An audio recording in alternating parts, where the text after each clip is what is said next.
Isang mapagpalang araw sa ating lahat. Ako ang inyong lingkod, Elijah Pochamontes, at welcome sa ating daily devotions.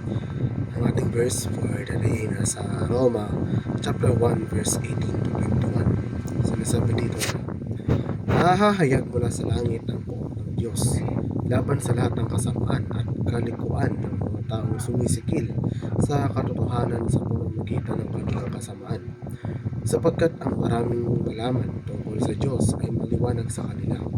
Yamang iyon ay pinahayag sa nasa kanila ng Diyos.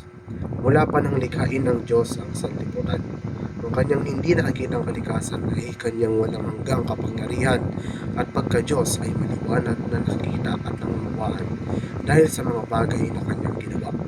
Kaya't ang mga ganyong tao wala nang may dadalhilan pa, sapagkat kahit nakilala nila ang Diyos, sila ay hindi nila niluwalhati o pinasalamatan man lang bilang Diyos.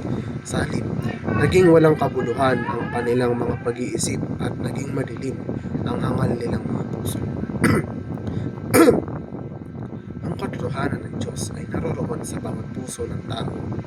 Ito ay konsepto na napatatagpuan sa ilang relihiyoso at pilosopikal na pananaw, partikular sa loob ng teolohiyang Kristiyano.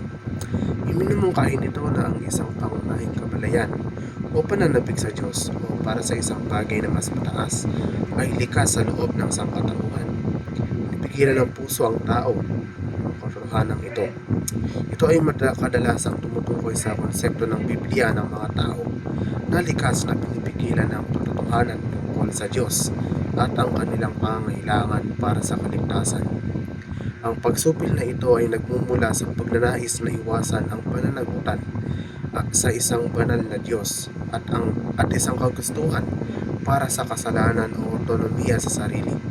Sa esensya, nangahulugan ito na ang mga tao sa likas na katangian ay may posibilidad na tanggihan o huwag pansinin ang kanilang pananagutan sa sarili tungkol sa Diyos at dahil ito sa kanilang pananagutan sa sarili. Ang paghatol ng banal na espiritu sa kasalanan ay proseso na umahantong sa pagsisisi, hindi sa paghatol. Ang pananalig na ito ay nagpapakita ng mga bahagi kung saan hindi tayo nakaabot sa mga pamantayan ng Diyos at sa huli ay naglalapit sa atin sa Kanya at nag-aalok ng pagkakataon para sa kapatawaran at pagpapanumbalik. Ito ay isang banayad na paghatak sa ating mga puso na nagtuturo sa atin patungo sa kung ano ang tama at gumagabay sa atin patungo sa isang mas nakasentro kay Kristo na buhay. Ang pagkilala na ang Diyos ay hindi nagtatago, ngunit aktibong naroroon, ay maaaring maging isang nakaaliw at nakapagpapalakas na pagsasakatuparan.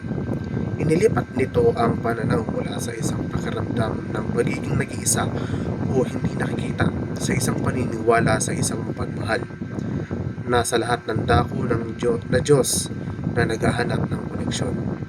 Ang pagpapanibago ng iyong pangako na mahalin at paglingkuran ng Diyos ay isang tuloy-tuloy na proseso ng pagpapalalim ng iyong kaugnayan sa Kanya. Ito ay nagsasangkot ng regular na pagsusuri sa sarili, pagsisisi at isang mulat na desisyon na sundin si Kristo ng mas malapit. Kabilang dito ang pagsasanay ng mga individual na disiplina tulad ng panalangin, pag-aaral ng Biblia at pagsamba.